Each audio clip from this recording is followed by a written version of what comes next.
in any room, every time you walk in, you deposit things and you take things away with you. This is spooky. I have chills. Falling into place in such a spooky way.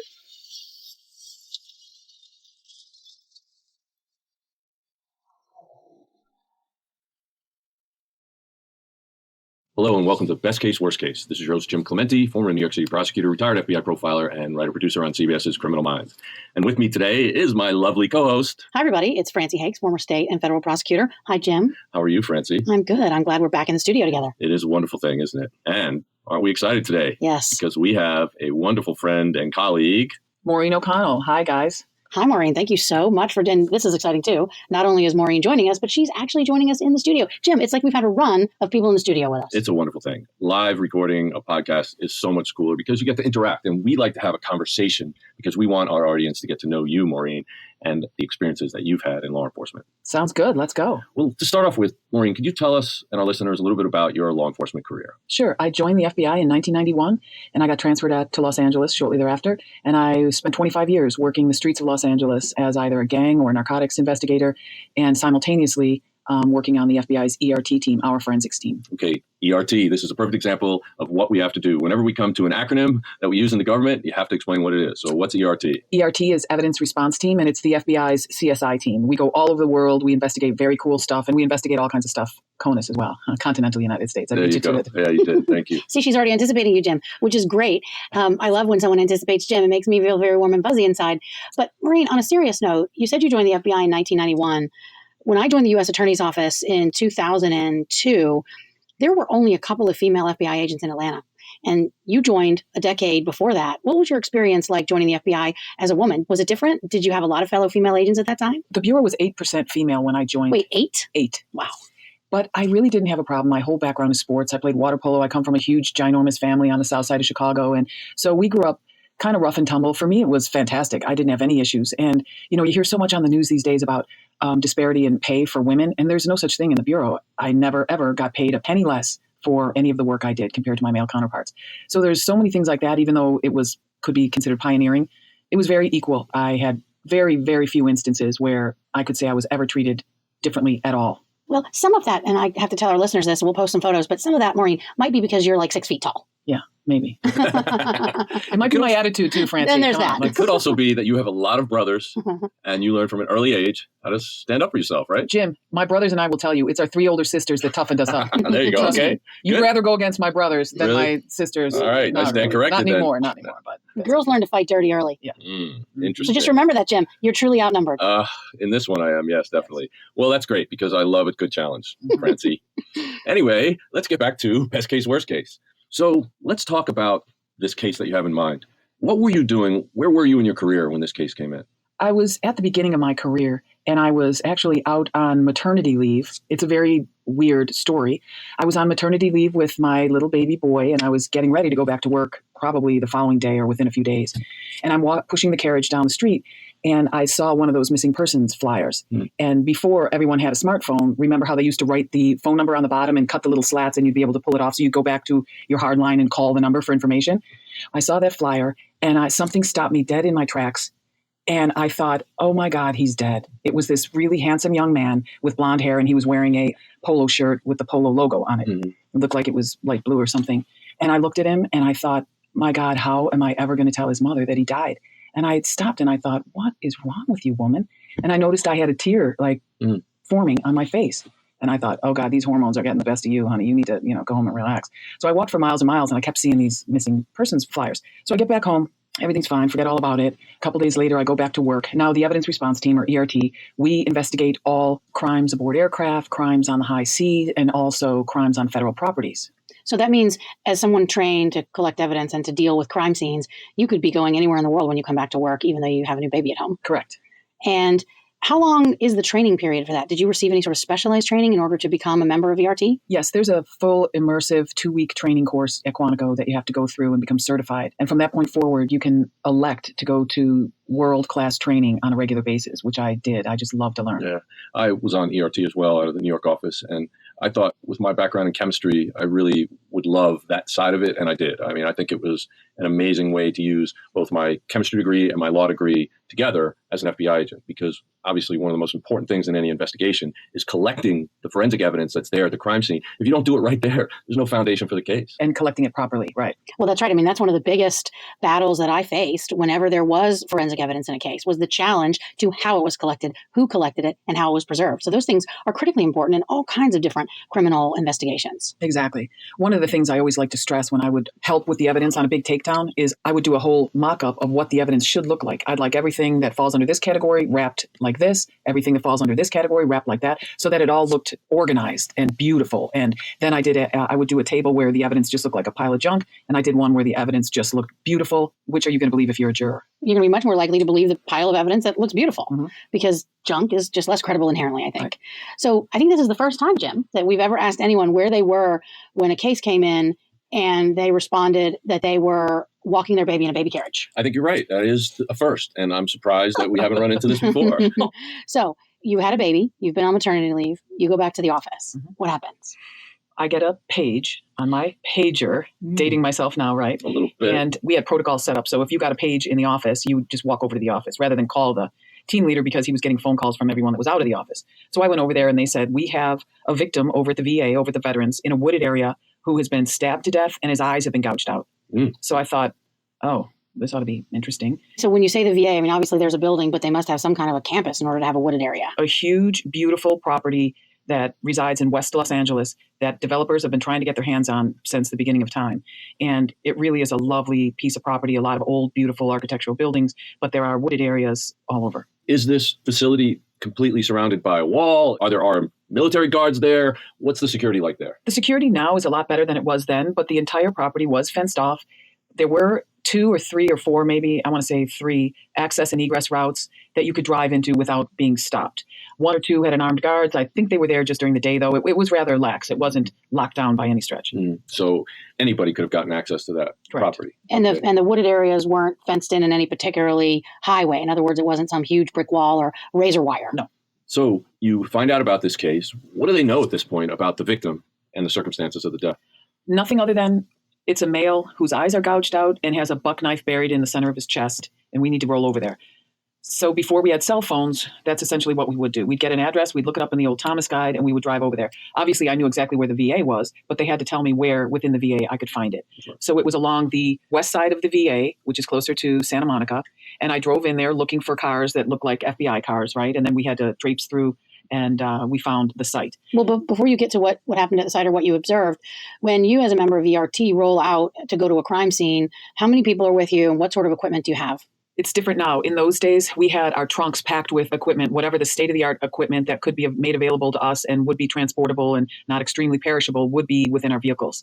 We would have fingerprint kits. We would have Tyvek suits. We would have masks. We would have booties. We would have just a whole myriad of stuff that we could use to develop things at the scene. For example, I would have, because I was trained on it and I used to teach it, I would have capability to cast foot impressions or tire impressions or anything like that. Most of us would have that as well. So some kind of, I'm from the South, so I have dug a few fence holes in my day and poured some Quikrete. Is it that kind of thing, something like Quikrete? It's like Quikrete, but it's more like dental stone. So if you've ever gone to the orthodontist or the dentist and had an impression made, that's pretty much the exact same stuff. So it's like plasterish, so it's going to be smooth. Obviously, Quikrete is not smooth, but the dental stone would be something smooth, and you carry that with you as well. Right. The problem with Quikrete is it's a little heavier and has a higher chance of crushing the detail of the impression. Yeah. Right. Interesting. So you'd have all that in a big trunk in your car. Mm-hmm.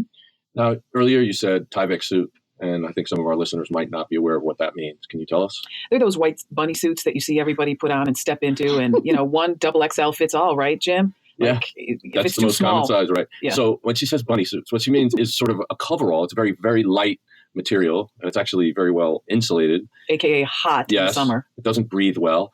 They use it actually for insulating houses. When you see wooden houses being put up, you'll see the last thing they do before they put whatever the exterior of the house is on, they'll put white Tyvek sheets over the actual wood, and it's a very good insulator.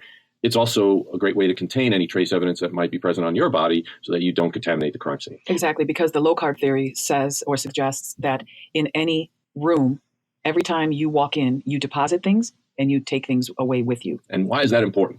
Well, cases like, for example, the John Benet Ramsey case, in which one of the district attorneys that had that case over the time made a statement that said that she could completely exonerate family members because they found, quote, touch DNA.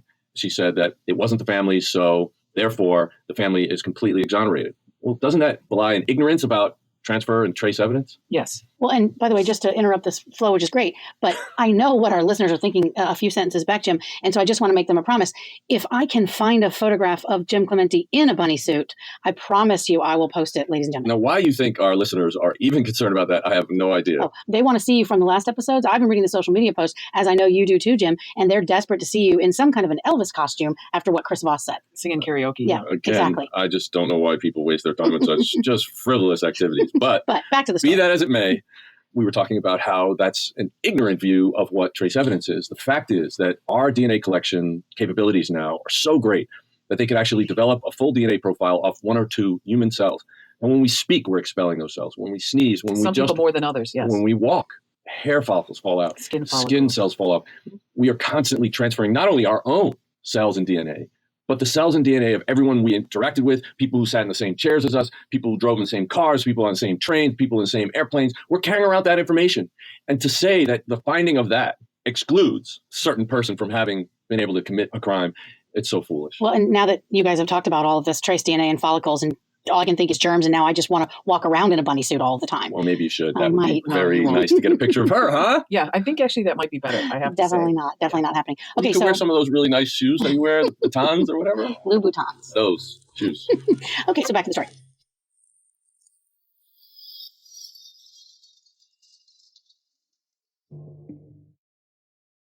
So you go to the crime scene and you have the Tyvek suits and fingerprint kits and presumably cameras and everything that you need to document the crime scene. So what is your goal when you arrive there? What's the point of your arrival? What do you have to do? I have to get briefed up by the case agent, who happens to be a very good friend of mine.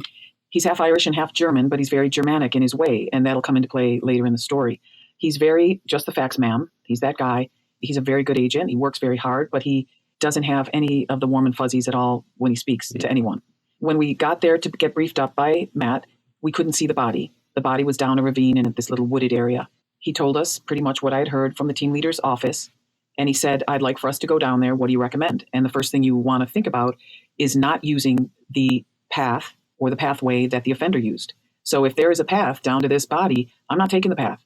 I'm taking my buck knife and we're cutting another path on the other side to make sure that we don't ruin any of the evidence. Because if the offender went on that path, you may very well be able to get not just the impressions that you're talking about, but anything the offender might have dropped, cigarette butts or anything else. Correct. So we go down the embankment and I see the body of this person. The first thing that I'm drawn to, obviously, is this huge buck knife buried in his chest. And then I looked slightly over to the right and I see that he's wearing the polo shirt. Oh, no. And I thought, you've got to be kidding me. So wait a minute, Maureen, I thought this whole time, you were telling us this story sort of in reverse, that you had already seen the body and then you saw the missing poster and recognized him. You're telling me that you saw that missing poster and you knew he was dead? I had a very strong feeling that he was dead.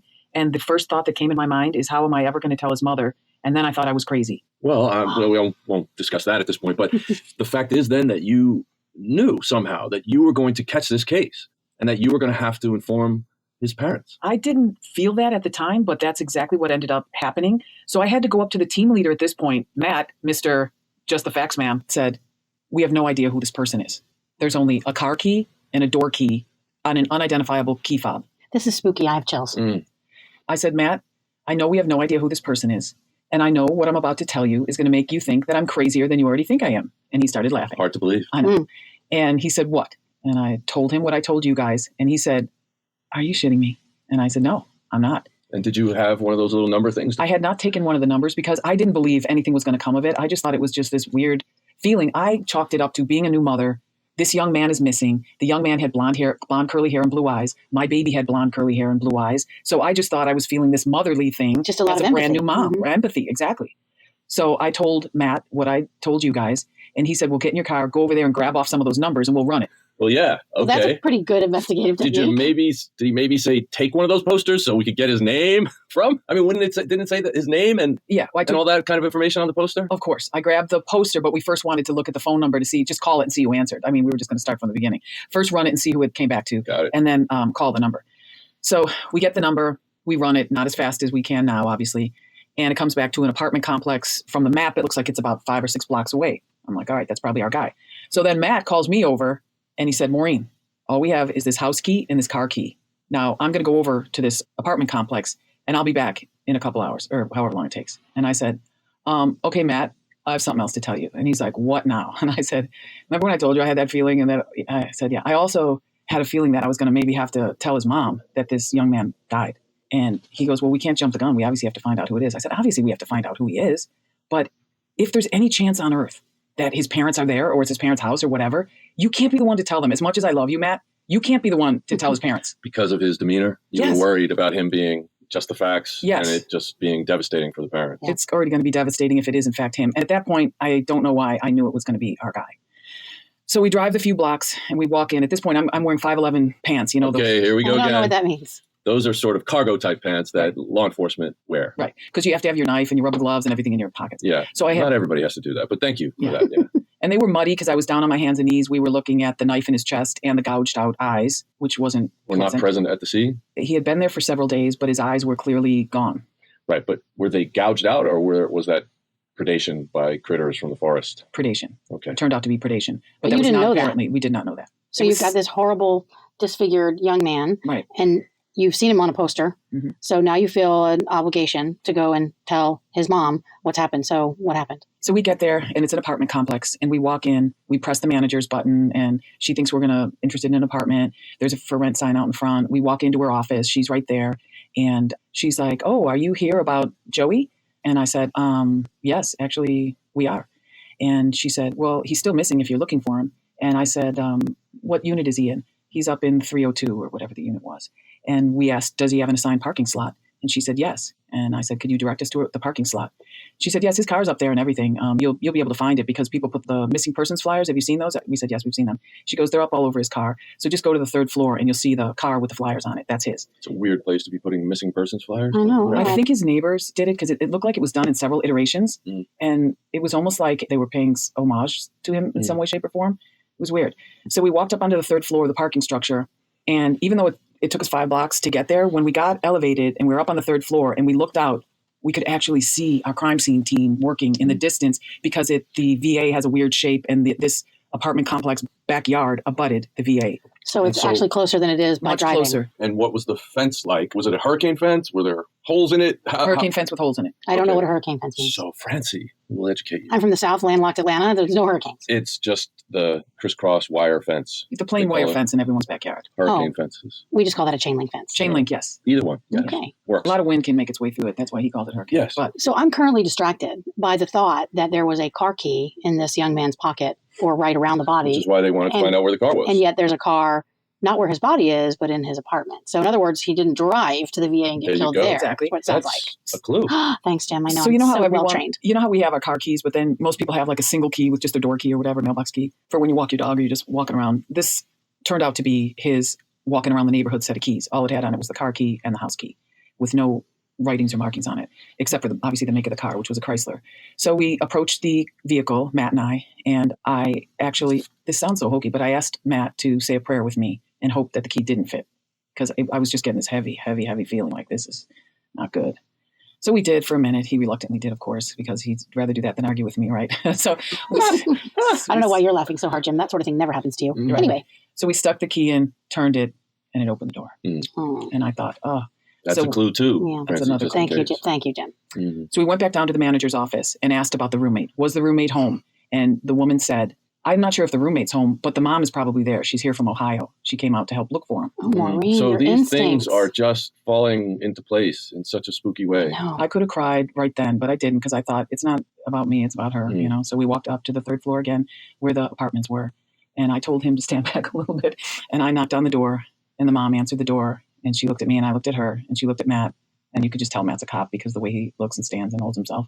As God opposed love to him. you. Yeah. Nobody knows you're a cop. I looked like a muddy mess with my, cargo pants on. Yeah, I'm pretty sure you look like an FBI agent. Right, with an FBI raid jacket on. Mm. I put my raid jacket on and she looked at that and looked up at me. And she said, you found him, didn't you? And I said, we don't know that for sure because we didn't. I mean, especially without his eyes, he would have been harder to visually identify. I said, we don't know that for sure, but we're here to help you. And we may have found something. And she just fell onto me and I held her. And thank goodness I'm strong. I had to carry her over to the couch and then she has to go out onto the little patio. We went out on the patio and I held her hand and cried for, 15, 20 minutes. while Matt used the phone to call and tell the team to come over to the house. Mm. So we asked for, at that point, a second team. You asked earlier about the number of people that go out on a call like this. If you can handle it with 2 people, you can go out with 2 people. But we had 6 or 7 people at the scene, and then we called for more people to conduct a search on the residence. The residence was a 2-bedroom, like a dual master suite apartment with a large living room in the center. Very nice, very neat, very clean. You could have eaten off the floors. And so you're in the apartment with her? Yes. And what's that like? What's going on in your mind? It was awful. It was horrible. The pain was just immeasurable, and it was palpable. I was heartbroken, but trying not to show it. I, as always, was dedicated to doing the best job to make sure that we could just run this thing to ground as quickly as we could and give her a conclusion one way or the other. At that point, that was the best we could do. Well, Maureen, this story is really interesting, and it's sort of going over our time limit, so we're going to have to spread this out into 2 episodes, but we're going to be really interested in having you come back and tell us the conclusion, how this case wrapped up, because so far you have us biting our nails, sitting on the edge of our seats. So true. Thank you so much for coming in, Maureen. Can't wait to hear the end. Thank you, guys. Signing off for now on this episode of Best Case, Worst Case. Thanks for listening. Best Case, Worst Case is an XG production. Produced by Jim Clementi at Empire Studios, LA. Engineered and edited by Mike Thal. Music composed and performed by Simba Tsumba. And hosted by Wonder. You can listen to Best Case, Worst Case on your favorite listening app. We are on Spotify, Stitcher, Apple Podcasts, and wherever you listen to podcasts. If you want to do something about child sexual abuse, Darkness to Light can help. Did you know that more than 90% of the time children are sexually abused by someone they know? Jim, this isn't about stranger danger. It's about learning the true risks. Darkness to Light's training can help prevent, recognize, and react to child sexual abuse in your community. When you make the decision to get involved, kids can be protected. It starts with you. Visit www.d2l.org to take the training and learn more. That's D2L.org.